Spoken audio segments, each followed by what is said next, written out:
Good morning. Good morning. It's good to be on the radio with the program Integrity Watch. The Integrity Watch is a 1 hour radio program brought to you by the Center for Transparency and Accountability in Liberia. It is aired every Wednesday on Truth 96.1 FM. It runs from 11 to 12 noon. A repeat is on Sunday from 9 to 10. It is the primary radio based communication and information dissemination platform of Central. It is a key advocacy tool that provides essential information around the state to fight against corruption, national integrity building efforts, as well as promote the culture of accountability, transparency, integrity, and evidence-based decision-making across all sectors of Liberia. Under Center's National Integrity Building and Anti-Corruption Program, funded by the government and people of Sweden, through the Swedish International Development Cooperation Agency, or SIDA, the radio program serves as an engagement, coordination, and advocacy platform that rallies citizens and other stakeholders support for the fight against corruption and bad governance. As part of this program, Center has established the Advocacy and Legal Advice Center, known as ILAC. So the ILAC is an independent platform that enables citizens to freely report and seek redress of corruption and other integrity-related issues within their communities, counties, and the country at large. There is a team of professionals at ILAC, including lawyers who are ready and willing to respond to whatever complaints you file. So we encourage our citizens to take advantage of this process so that we all can join the fight against corruption and make Liberia a corruption-free nation where every citizen can act with integrity, transparency in everything they do. There are different means through which you can contact our Advocacy and Legal Advice Center. The email address is ilac@central.org.lr. It's spelled ALAC at CENTAL.org.lr. The Facebook address is Center ILAC, all in uppercase. The hotline number 4432. That's the hotline number you can call to report issues about corruption. Both Lone Star and Orange GSM can call the number. 4432 is free of charge. We have walk-in services. Center is located just opposite the John F. Kennedy Medical Center on 22nd Street. We encourage you to come over and interact with our staff. We need access to information, we can help you out. You need legal advice, we can help you. Whatever way we can help you, please come let us do this together. Again, the fight against corruption cannot be won by the government alone, either civil society alone. It requires all of us working together. Wherever you find yourself, we must put our hands together to make sure that we make this country better. And to do that means that let's start from where we are, whether it's in the home, in the market, in the banks, in public offices, wherever you find yourself, you can start doing something to make a difference. The Integrity Watch radio program is very civil and informative with zero tolerance on the use of invectives and other denigrating comments. So guests appearing on this platform, they are guided by this rule. So today is Wednesday, November 30th, 2022, and this edition of the program is looking at Center's role in the 16 days of activism. So what role are we playing in the 16 days of activism? So in studio today, as our guests, we have a senior program officer at the Center for Transparency and Accountability in Liberia and coordinator of the Advocacy and Legal Advice Center at ILAC, Attorney Isaac Yanti, and he's come in studio alongside with our youth coordinator, Geraldine T. Wonley. Today, Geraldine is not behind the camera. She's going to be in front of the camera today. We're going to just join them later on when we finish with this segment of our program called Little Things That Matter. So let's go to Little Things That Matter quickly because we want to have more discussions on the program. So we want to greet His Excellency, the President of Liberia, Dr. George Manenwia. And to the people of Liberia, we say good morning to all of you, wherever you find yourself. If you are following us online on our live feed, the Integrity TV page, we say welcome. whichever part of the world you are, welcome to this program, Integrity Watch. This is your integrity related program. This program we seek to build Liberia, the culture of integrity in Liberia and amongst Liberians. So we encourage you to please be there, leave your comments, always make it a duty. There are some ardent followers of this program, and they always follow us. Want to say thank you for always following us. Please encourage others to join. You can share the live video so that we can send the message, that the message can resonate across all different sectors of our country. So, Your Excellency, we want to say good morning to you. We understand that you are in Qatar. Um, we know that, yes, for fact, that you are in Qatar. So, good morning to you and good morning to your delegation. And good morning again to the people of Liberia. Wherever you find yourself, please let's think positive. As Liberians, we need to think positive about Liberia. The way you think, whatever thought the Christians will say, or the Bible will say, as a man thinketh, so is he. So whatever then those who are doing computer will say, garbage in, garbage out. So if you feed yourself with negativity about your country, the same thing will be manifested on the physical. So you're going to act towards your country in a negative manner. That is the reason why, because of negativity or negative thoughts about our country, we ascend to leadership, whether it's in the community, whether it's in the neighborhood, whether it's in the classroom, we ascend to leadership. The only thing that comes to our mind be it for us to steal. So if you think positive about Liberia, you will think about how you build the culture of integrity in yourself. Feed yourself with positive things, and then it will be manifested on the physical. So we encourage every Liberian, think beyond, look at Liberia in the bigger picture.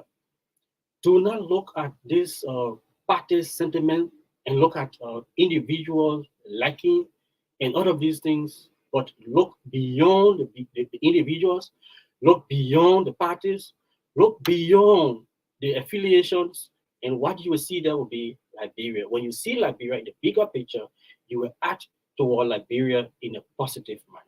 So to you Liberians, we want to say wherever you are, please let's think positively about our country. Your Excellency, to you, want to say good morning again. Want to say thank you for your leadership so far. Even though we still have issue with some of the decisions that you made, you told us in your inaugural speech that we shouldn't, judge you by the eloquence, the eloquence of your speeches, but rather the decisions that you're going to be making in the interest of Liberia. But frankly speaking, we followed most of your decisions, especially on national issues. We are still yet to see the critical decision that you have taken in the interest of Liberia that will benefit the generality of the people. We're still trying to, maybe there are others that we still have not seen, but we still want to see, especially with the issue of corruption. Your Excellency, we are still looking and waiting to see you taking stands against corruption in Liberia.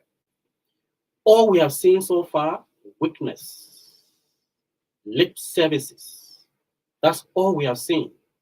We have not seen that political will. As a result of that, corruption seems to be taking over the country, and people, the culture of impunity has taken over the country, that people corrupt, reportedly corrupt the country, and they go with impunity. And nothing happened to them. And some of them will even boast about it. I mean, because the culture of impunity has taken over. So we are still looking forward to see your stand, that political will. Sometimes we wonder whether you see or what the actions some of your colleagues are taking in other countries. For instance, Malawi. The president of Malawi came to office and he told the people of Malawi that he was going to stand down on corruption. And he has been doing it. This vice president was arrested on allegations of corruption. Imagine, the first step was to take the power that he had from him, that he was given to the vice president, that he was delegating to the vice president. He took those powers from the vice president. Now, the vice president has been arrested with other officials of government. Your Excellency, you see how political will can work. This it sends out a very, very clear signal that this president means business. He means to do the right thing for the country and the people of Malawi. That is the reason why he has taken stands against people who are accused of corruption. He made sure that they find their days in court. He made sure that they either suspended and they go face the law. That is what we've been asking you to do, Your Excellency. But people are accusing Liberia and they go with impunity. You dismiss people and so what? We have seen dismissal. We have been compelled to dismiss at a certain point. But so what? So after dismissal, so all is okay now. The people are now going. In fact, the extent that people who have been dismissed, they are taking, wanting to take up public office to represent individual, to represent a district in the country. Imagine that. And you sit and do nothing about it. You're not ensuring that these people find their days in court. And these people are hearing that others are in other parts of the country too. They are contesting. They have expressed their intention of contesting. You see those kinds of things. Your Excellency, we want to see the political will. Your Excellency, the next thing we want to talk to you about, we really want to understand from you. I mean, clearly, the reasons or the reason for your prolonged stay of the country, your prolonged stay away from the country, we are still concerned about. Because we read your 2 letters.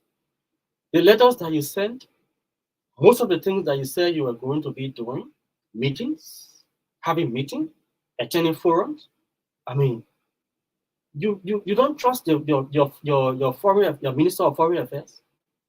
You don't trust the people you appointed to work with you in government. None of them can go to represent the country at any of these meetings. It's only you, only your face that people will see, and then they give attention to Liberia. You have critical issues here that you're supposed to be here to be addressed, but you're away for this kind of long period. Your Excellency, sometimes, and you when you come back, you need to address the nation and speak. When you go on some of these trips, when you come back, you need to speak to the people, tell them some of the fruits that that was accrued from your visit. But when you go, you come back, we don't hear anything. You go, you come back, you don't hear anything. Huh? What's only happening? We don't hear nothing from you. Your Excellency, man, the people need to hear from you. When you have parents or you have a father in the home and the father doesn't speak to nothing happening in the home, everything just going the way they're supposed to go. He doesn't put things in check. He doesn't speak to it. He just allows them to go. Everybody just doing their own thing. I mean, soon you realize that home, everything going will go helter scatter. So you need to bring things in check. You need to bring things under control. You know, hear from you sometimes. For more than 4 years, we can't even hear you talking about things, national issues, how we making strides to make the country better. Your Excellency, man, we need to be hearing from you, man. Thank you so much. All right, so the next thing we want to talk about quickly, Your Excellency, this thing about the National Identification Registry. The issue about corruption is smelling to that place. Now, the company that's supposed to be doing the identification cards, they owe the company over $1 million. That company has ceased printing of the card. So no card being printed now. Your Excellency, you see that. So have it come to your thought to go and find out or to send people to find out what's going on to this place? Why are the cards not being issued? How much are they owing? Why are they owing when people are paying resources for the money for the card? $5 US, in some instances, even more than that. And they're collecting these revenues. So what happened? They owe the people. You need to find out. All right, so where are we with the passport scandal report? We don't know. The report has been issued, has been released. We don't know what has happened to it. The brutality against journalists report, they have been released, they have been sent to you. Nothing has been said about it. Now you're asking the foreign minister again to chair another committee again to do investigation. I mean, oh man, Presidency, we really want to understand. We want to see you taking actions when these reports are submitted to you. Tell us what you're doing about them. But you can have these reports, especially the one about the passport scandal.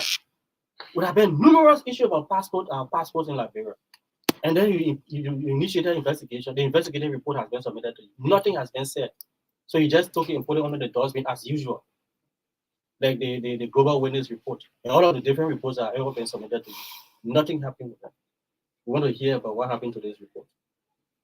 To our lawmakers, we want to encourage you to please to do things that will be in the interest of the people. We're going to elections. We're hearing some of you again going making all of those commitments. Some of you who are even aspiring to be lawmakers, you're making commitment again to the people.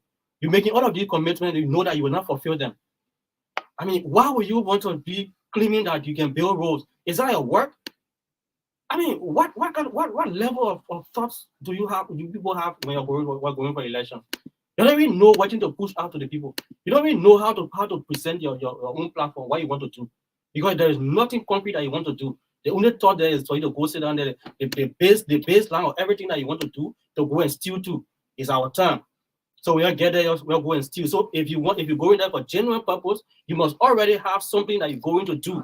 And tell the people that I have this. This is how I'm going to transform this district. This is what I'm going to do when I get there in the first 100 days. I'm going to deliver on 1, 2, 3, and 4. That's what we want to see. But not to tell us, you went build road, building road, the lawmaker here, the abandoned district, so I'm building the road. Is that your work? Stop lying to the people. To you electors, it's not the role of a lawmaker to build road. What they're supposed to do is to be making sure that the institutions that have been established by law, these institutions are funded and empowered to build the roads that is supposed to be the Ministry of Public Works. For instance, it's not their work to go and open and bring private buses to be running in the country, and they say that they're doing. They're supposed to be empowering the National Transit Authority, making sure that that place is functional to provide transportation services for the people of Liberia on a very affordable cost. But it's not your role, it's not your responsibility to go bring buses. You've been making your private business. Then you want to make it to appear like you providing services. That's not free service. Make sure that you empower the institution that are established.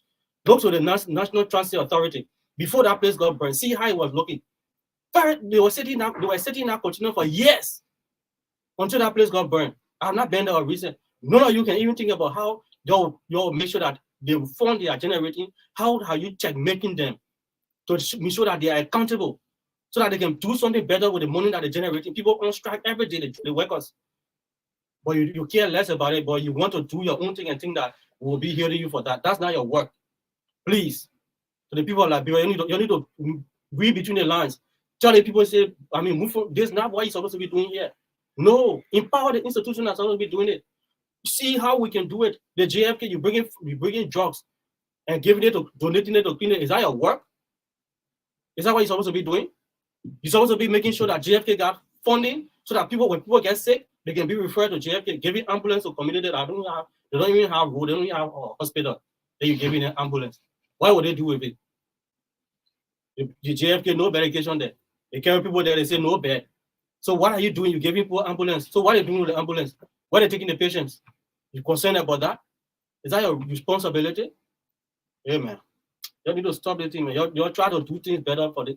Like we said, we are not going to sit idle and watch you guys lie to the people of Liberia. We'll checkmate all of you. We'll tell the people what they need to know, so that you people stop lying to them. For too long, we have sat and looked at people, they come and lie and think that they just rely on the ignorance. Sorry to say that, on the ignorance of majority of the people. But I mean, we can't allow that to happen. Thank you. Okay. See the insincerity of some of our leaders. I'll just give you one example. I mean, they know very well. They will say things, but when these issues come to focus, they deny.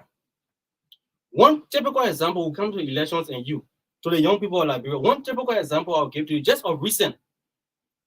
Jeremiah Kun, the senator of Nimba, one of the senators rather, he went to Nimba and he told the people of Nimba on public radio that they were disappointed in the ruling party.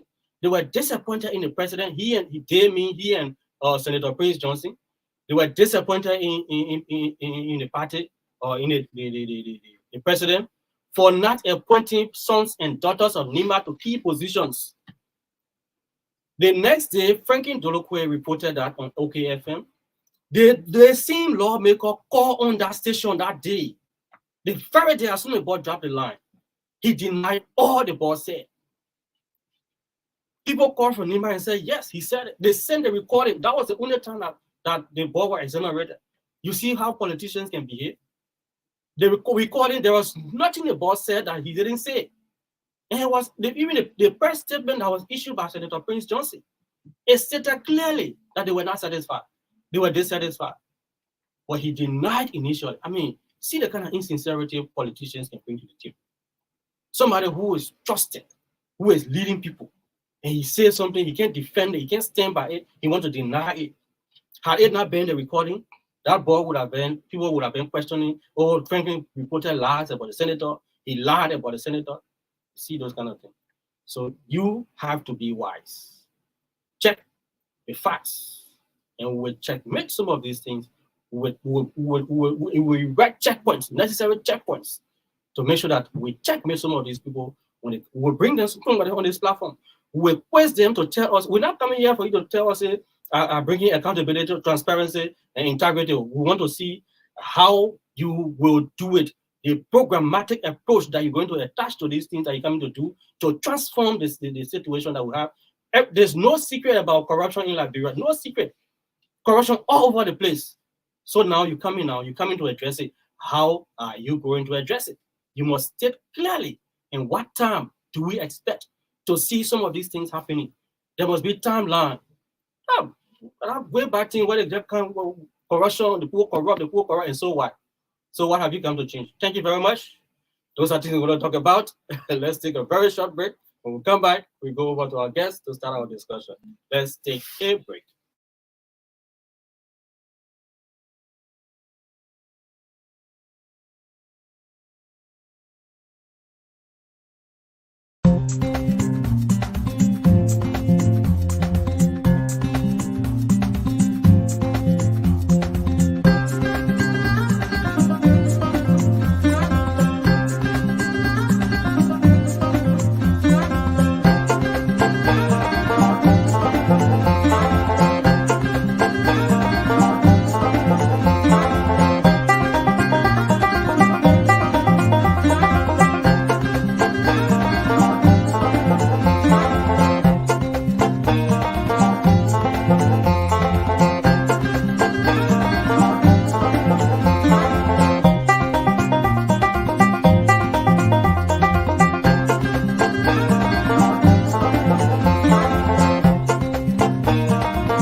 The program Integrity Watch is the 1-hour radio program brought to you by the Center for Transparency and Accountability in Liberia.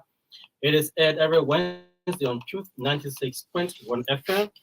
And today, like we said, we have come to talk about the role of the Center for Transparency and Accountability in Liberia in the ongoing 16 days of activism against gender-based violence. So in studio today, we have with us, we start with the female, Geraldine T. Lundy. She's usually behind the camera. So today, Geraldine is in front of the camera, and she coordinates our youth engagement program, under which we have the Integrity Clubs. So she will just briefly state what her role is in terms of coordinating youth engagement program. What are some of the things that she can do there? And then in studio also is a senior program officer and coordinator of our Advocacy and Legal Advice Center at CEDAW. He is Attorney Isaac Nyanti. Attorney Nyanti, welcome. Thank you, sir. Geraldine, welcome to the studio. Thank you, Mr. Soda. It's a pleasure. Okay, just briefly tell us what do you do as youth coordinator at Center? Okay. Thank you very much. Once again, I'm Geraldine Wande. I work for the Center for Transparency and Accountability in Liberia as the youth coordinator. So, as a youth coordinator, I work with young people, most especially universities and high school students. So, my work is to make sure that the young people come on board when it comes to the aspect of integrity building. So we work along with them to build their self-consciousness to live with the value of integrity because we know that if we live with integrity, we can make Liberia a better place where we can all do those things that our citizens expect from us. Thank you very much. Great, great.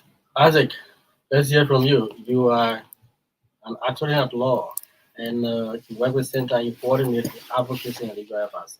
What do you do there in your capacity? Let's begin with that. Well, the center again, thank you for having us this morning, Sam. The center, like you previously stated, is flagship program of TI, that's Transparency International, and we are there to ensure that we process cases that put us on forms of corruption, work with those clients reporting or those whistleblower reporting, and ensuring that those issues get resolved. Uh, Basically, out of court, we do advocacy, we do mediation, and our work is to ensure that we understand which sectors are more prone to corruption. And in some cases, we are very well to file cases to the LNCC, the Ministry of Education, and those other statutory agencies responsible to ensure that those issues are being reported. They can handle it from that side. And when those cases are forwarded, we have a responsibility to ensure that we follow up on those cases. So basically, what we like doing, we also move into communities to sensitize citizens on the effects of corruption, and through that, we build cells in the community to ensure that those issues about that borders on community corruption are reported. As I speak to you, I have a meeting on Saturday with some community that the leadership has refused to account for funds for over 2.5 years, and we've been on this matter, and we have started our meeting. The leadership and the aggrieved parties because the community is currently divided because the leaders have refused to account for funds. So yeah, those are what the things we do. But basically, we settle these issues out of court, and it helps us to understand which sector, like I said, is most corrupt, and to ensure that those matters can be settled. Because we believe that citizens also have confidence in CSOs, and so that's our own work, community and government effort to ensure that we can eradicate corruption. Okay, thank you so much. So they've talked about. So Geraldine, just maybe tell us a little bit about the universities you dealt with. You're working with university students. How many universities have you or do you have contact with? Are you dealing with currently? And how do these people work? Okay, thank you very much. We are working with 4 universities right now. In subsequent time, we will extend our work. So we work with the University of Liberia, Stella Maris Polytechnic University, African Methodist Episcopal University, and United Methodist University. So we met with administration to establish the Integrity Club. In meeting with them, we have our code of conduct, we have our brochures and other relevant documents to enable the administration give us the go ahead to establish clubs at their various universities because they too have their guidelines when you want to establish club at their institution rules to follow. Okay. So we presented those documents to them and they agree and the club was established. So we went our first proceeding, we engaged with the young people at the various universities, raise awareness, telling them the importance of the club, the importance of integrity building among us. So they too, they saw the need, they joined the club.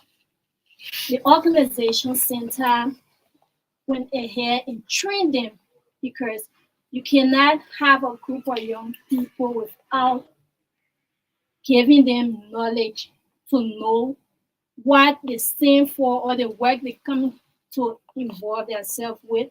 What are those do's and don'ts? So centers train them. After the training, they too they saw the need, and also the training build their self-consciousness because they too they had the perception that corruption is everywhere and we cannot stop corruption. But they said that if I'm a person of integrity and I see the need that we all join as a unit to expose those corrupt acts in our university, wherever we see any form of corruption to report, I believe that I can make a change. So they were trained and they reached out to high school students because the young people, the Bible says, train up a child in the way he should go, and when he is old, he will not depart from it. Great. So we believe that if we train the young people from the grassroots, we believe that it will build a culture of integrity and Liberia will be a better place. Great, great. So the 16 days of activism, 16 days of activism against gender-based violence is an international campaign observed every year to raise visibility around the call for the elimination of all forms of violence or gender-based violence against women and girls.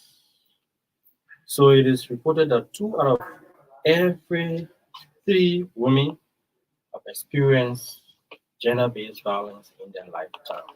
So it has even increased during the COVID-19 period. It is said that every 2 out of 3 women have experienced gender-based violence. So now the 16 days of activism is intended to raise awareness, to increase awareness around this act of violence against women, girls, and people who are marginalized. So there are specific things that are being done. It runs from November 25th to December 10th. So there are different activities that are outlined. So the Center for Transparency and Accountability is involved with the celebration like we did last year. So Isaac will lead and tell us what are some of the things that we are doing in that process, and then we'll come to Geraldine to talk about how are we with a campus-based initiative on the gender-based violence awareness. Isaac, let's hear it. So again, thanks, Sam. Like you said, the program is intended, or this week is intended to raise awareness on issues that affect women and children. You will agree with me in Liberia that there has been repeated cases of, sexual harassment on minors. There has been repeated cases of gender-based violence on women and girls, and not much has been done. And like you rightly put it, the issue of the will to push certain things. We believe that the issue of the 16 days of activism is not only to just wear the t-shirts. We have a responsibility as a civil society organization to increase awareness on how we can clamp down against violence on women. And so against that backdrop, we thought to speak to the consciousness of women, girls, on how they can even protect themselves. Because there have been cases where minors have been in bed and some cruel men have gone and used, sharp instruments to affect them. So it's not only about having speakers from different walks of life talking to them. It's about how we can raise the awareness to have them to even protect themselves. So against that backdrop, Center is joining the other people from around the world to celebrate the second day of violence against women. And so there are a couple of programs that will be held on different campuses, and you have different speakers speaking on those issues on how it happens, why it happens, why there's a need for women to stand up and take action. All right, even the issues of the bill that is being proposed for the House that speaks to 30% women participation, those are all issues. But most importantly, why we as men, because sometimes we talk about gender, we say, oh, it's about, we don't talk about the rights of women. But 80 to 95% of cases reported on gender-based violence speaks to us as men being the problem. So our role is why we as men find ourselves involved in those acts. And why can we have national government or the community or whatever to take some decision against us so as to avoid reoccurrence. That's why we think the issue of celebrating this 16 days is very important. The issue of taking decision against people who continue to hurt our women, our minor girls in schools and in communities. The issue of even compromises, is affecting the fight. That's why Center intends to increase awareness. Why will a girl child be tampered with, and on the basis that that particular family who has tampered her has been the one helping her, and so you shoot the issue. We believe that the perpetrator as well as those who are involved in compromise, seeing those kind of matters, should be penalized. It will serve as a deterrent, and so that's why it is important to us as a CSO to flag this issue during this time of the 16 days of activism. So it's not only about talking, it's about us ensuring that we raise awareness to have substantive action taken. It's mind blowing, Sam. It's draining to wake up every morning and hear a girl child in Basel was raped, to hear a woman was beaten until her eye got swollen. Most recently, you read in the news about an official at the NIC who beat his wife unmercifully. Up to now, we have not heard anything. Nothing I've heard about that. And like you said, the willpower of those in authority to take decision continue to impede fight. So during this year, we intend to flag these issues and create the needed awareness to have people taking substantive action and asking the questions that are required. We believe that that's why I should characterize it. And like you said, Geraldine will speak to the specific issues about the programs that will be held at the different campuses because she's a youth engagement coordinator. But basically, that's the work we'll be doing around, the 16 days of activism against gender and abuse. Hey, Geraldine, come to the point about the youth, I call it chamber-based activities. What are the things that should we do? That we'll be doing that? Okay, thank you. Before going to the campus-based activities, some of the activities we as Center will be organizing. We have our online dialogue. Okay.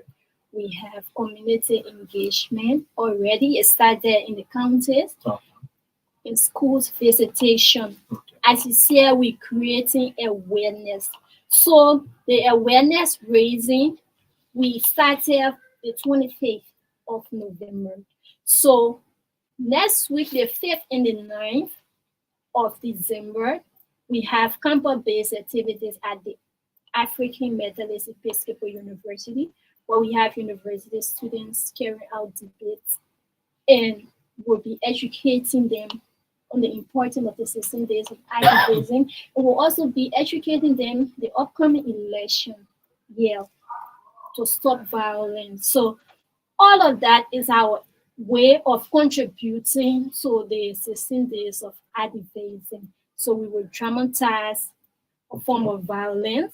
We will debate the national issues, men and women who are more marginalized in the society. And why is it that when it comes to national level, more women are not participating? So those are things that we'll be debating. Oh, okay. So there will be debate amongst the students. Yeah. And there will be lecture series where people will come and talk to them about gender-based violence issue. And there have been in community engagement. So for those who are following us, the community engagements that she talked about on the counties, Center has county field officers in the 7 counties where we're operating the National Integrity Building Anti-Corruption Program. So 6, except with the exception of Montserrat, we have 6 county field officers. We have 1 in Montserrat, but he's also working with this campus and the activities in Montserrat. So the ones you talked about, the counties in Grand Bassa, we have county field officer there. In River Says, we have county field officer. In Nimba, we have 1. In Bonk, we have 1. In Bomi, we have 1. In Bapulu, there is 1. And the other 1 in Montserrat. So they have been engaging with the counties and creating awareness, talking to people since the 25th. They've been doing that, and they will continue that until the 10th of December. So that's our way of contributing and making sure that we increase the awareness against this menace, this thing that is seriously hampering the growth and development of our country. Because when somebody is affected by this, it hampers their growth, it hampers their development, it stigmatizes them and the family. So it's important that we get rid of this and avoid, so that we can make the society better for all of us. So the program is called Integrated Watch. It's a 1-hour radio program brought to you by the Center for Transparency and Accountability in Liberia. It is aired every Wednesday on Truth 96.1 FM. A repeat of the program is on Sunday from 9 to 10. So today we're talking about the 16 days of activism against gender-based violence. So we brought in studio the youth coordinator, youth engagement program at the Center for Transparency and Accountability in Liberia. She's Geraldine Wandi. And we also brought in studio Anthony Isaac Nyanti. He is the senior program officer and the coordinator of our Advocacy and Legal Advice Center at the Center for Transparency and Accountability in Liberia. So they talked about what we'll be doing and activities. So you out there, you want to participate on how we all can end this menace, how we all can make sure that we increase awareness. Wherever you are, you need to join this effort so that we work with the government, we work with the Ministry of Gender, Children and Social Protection, the UN Women, and all the other organizations that are into this. We want to say kudos to all of you. I mean, we are doing this for the sole purpose of our country and for the people who've been marginalized to make sure that we bring people on par. There is a need that we help those who've been below the belt. Let's bring them to create room that they can come up a little bit. I mean, we see now the gender parity bill. I mean, we're asking for 30% women participation or women participate in leadership. I mean, it's important. So sad that some political parties they had a convention, they had activity, and we only got 3 women who out of 20 some men, you only got 3 women. I mean, we need to encourage this. We need to take the lead. I'm talking about the Congress for Democratic Change. You did that. I mean, you of 20 some positions, we don't have 3 women. I mean, you need to do better. You have to set the pace for others to follow. We need to see these things happening. Bring the people to positions of trust. Bring them, elevate them too. There are capable women that you have in your government. Why are you keeping them or in your party? Why are you keeping them way down and you can't bring them up to be a chairperson, chair lady, and vice chair of international or whatever critical position in the party too? I mean, to all other political parties, I want to encourage you to do that. We want to do that. The movement for progressive change, I think they said, movement for move. The one from the former Central Bank Governor. Central Bank Governor, the economic power. economic power, the former economic poverty doctor, in fact. Yeah. All right, the program is called Integrated Watches. I want to the program brought to you by the Center for Transparency and Accountability. So now some of the things happening like breaking, really think about us and what. I mean, somebody. Let me just talk about this moment. Somebody taking over sitting over our central bank and they became poverty doctor just overnight. After they took them from there, the poverty doctor going away. 077 01. Let me call the number again. 077 0175 That's the number to call to be live on the program. Integrity One. It's a 1-hour radio program brought to you by the Center for Transparency and Accountability in Liberia. It is aired every Wednesday on Truth 96.1 FM. The number to call to be live on the program 077 0175 That's the number to call to be live on the program. Today, we're talking about Center's involvement with the ongoing 16 days of activism against gender-based violence. So we are involved. We have different activities outlined that we're going to be engaged with, making sure that we increase awareness. And this radio program is also geared toward ensuring that we send the message out and tell the people about what we all need to do to make Liberia a better place. The number to call 077 0175 That's the number to call to be live on the program. Target to watch. This is a 1-hour radio program brought to you by the Center for Transparency and Accountability in Liberia. It is aired every Wednesday on Truth 96.1 FM.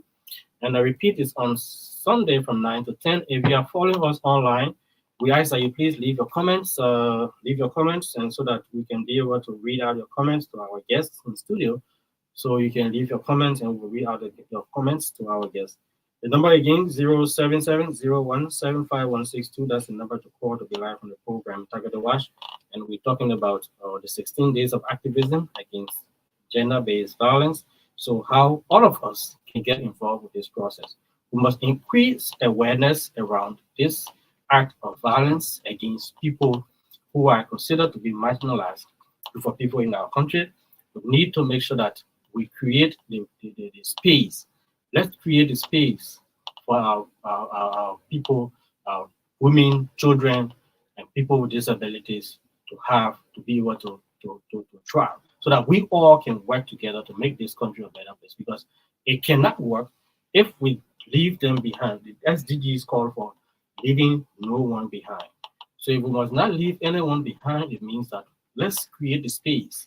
Let's take, for instance, people with disabilities. How are we making sure that they are included? They are included on national decision making level. They are included on things that when they are considered in policy that we craft. They are considered in infrastructural development. When you're constructing infrastructures for public use, how do we make sure that we factor people with disabilities? What are the things that we are doing to ensure that everyone feels part of the process? So that's why we're creating awareness. We're making sure that we create this awareness so that we want to bring changes on the Yeah. I think it's very important as we commemorate these 16 days. The people with disabilities, like you said, a lot of our public structures around Liberia does not have a pathway for people with disabilities. Even programs, mainstreaming programs, they are not considered. In fact, the last time I heard somebody from the Association of the Blind complaining about, inclusion for them. I think these people have been left out of key decision making processes. Even when it comes to those serving in cabinet positions, even those serving in the legislature, you don't see much about them. Much to talk about women. In the entire Liberian Senate, we have 30 senators, we have, I think, only 2 women there. When we talk about even gender-based violence against women, we even talk about the issue of economic empowerment. The woman is home, and all you can do every day when you wake up in the morning is to give her food money. What can you do to empower the woman economically to ensure that she's not left behind? What can you do to empower her to ensure that she can complement your effort when it comes to what takes place in the home? What can we do to ensure that we do not only talk about molesting women, but ensure that we can penalize those who molest women? What do we do to ensure that we protect our girls, even whilst they are home or even on campuses? Because these issues have been alarming over a period of time. So we believe the decision making, that process starts with us as men to ensure that we provide the protection and also go about the government to ensure that those persons who are involved, and that's why we have organized campus-based activities and the issue of online program. Because during those campus-based activities, they will stimulate the discussion on issues that affect even female students. In school, one of the first cases we handled at Center, specifically at ALAC, was a case that brought on molesting a female from a vice principal of the school. It happens every day. Those are things so you find a girl child trying to what we say burn candle at night to sell it. And at the end of the day, you got one Mr. Teacher there who wants to ensure that he's involved in sextortion. Those are issues that affect our girls every day in Liberia. What can we do to put people in the spotlight? What can we do to ensure that we do not only talk about these issues, to ensure that we take action? We believe, and that's why we are involving high level of creating awareness, because the only way people get to understand these issues, to ask the needed questions, to demand for action, is when they have an idea on what it takes. Because now even the rape law now is not even limited to the issue of age. It says once there is no consent. So even we've part of the issue of age now. So we have in homes every day you hear about the issue of sexual abuse. What can we do to speak to what caused some of these things? What can we do to ensure that we help women to provide the needed protection for themselves? Because the last time we had a meeting with one of the partners and they said that's what they're involved with. What can we do to ensure that women can have this, talk to other partners to ensure that women can have some micro loans to help themselves to get economically empowered to contribute? These are all issues that we intend to flag, having these separate discussions during the 16 days of activism. We believe our women need to get on par. What can we do to increase their level at decision making since early left power? Those are issues that bother us on a daily basis, because if we are only looking up to sorry to say, this government to take some substantial action, saying we'll be in the back.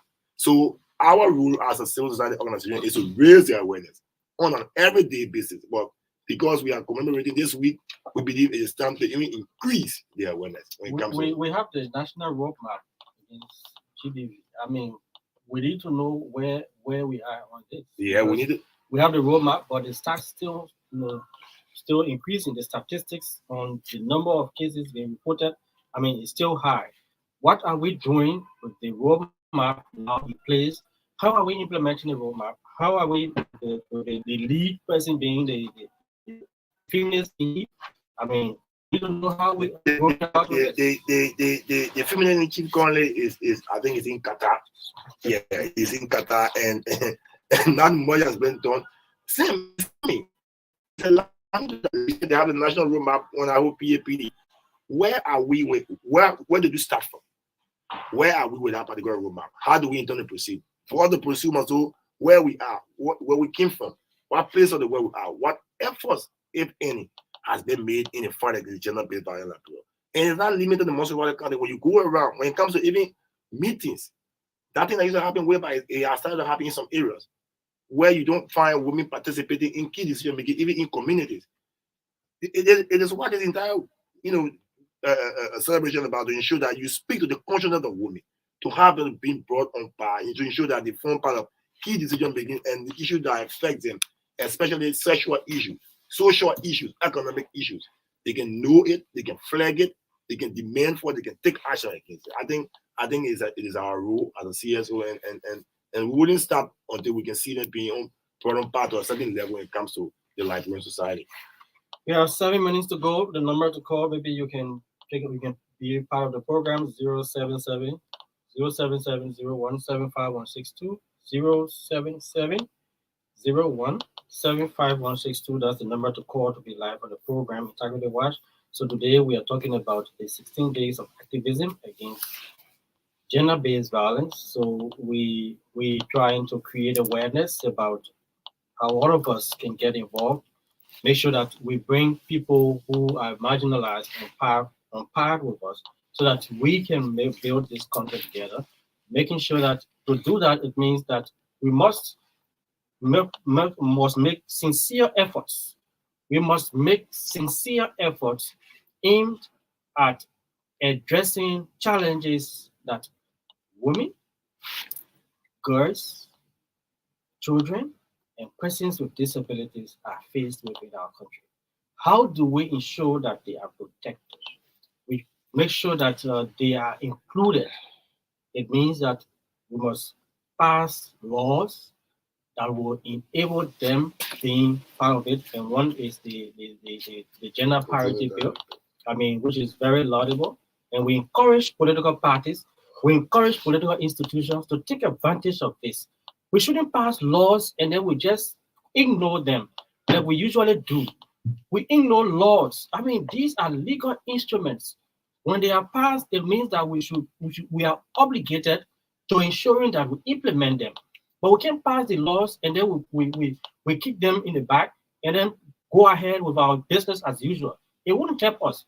If we want to make sure that, then we also need to think about how do we include people with disabilities in the policies that we make. How do we make sure that people who have issue with sight, people who have issue with sight, how are they included in our learning process? Universities, colleges. I mean, people with hearing impairment, we call them deaf and dumb. How do we make sure that we include them? We having national events. We don't even have sign language interpreters. No. I mean, national events. We don't have sign language interpreters. That is wrong. That's marginalization. And as social programs in other countries, even as social programs, yes, you see the sign language interpreters. Yes. Even at religious events, yes, you see the sign language interpreters in the churches. In Liberia, even at national events, they are nowhere to be seen. In the churches, in the mosques, you have sign language interpreters because the essence is those who are coming to these services or these events, all of them may have different impairments. People will have sight impairment, people will have hearing impairment. So how do we make sure that communication reaches all of them? So that's the reason why people include sign language, people include the braille, people including all of these things in their learning materials, in their curriculum, in different activities to make sure that everyone is involved. Geraldine, let's say you wanted to ask something. I said we work with the deaf and dumb school. Okay. They have 2 instructors Okay. principal and one instructor. So if the instructor leave to go out of town, when the principal is not there, no teacher for the students. Wow. So the principal and the other instructor, An they are entire the school. only people who Yeah. can teach the sign Yeah. language. Until a volunteer from Kenya, she came and helping the students to interpret.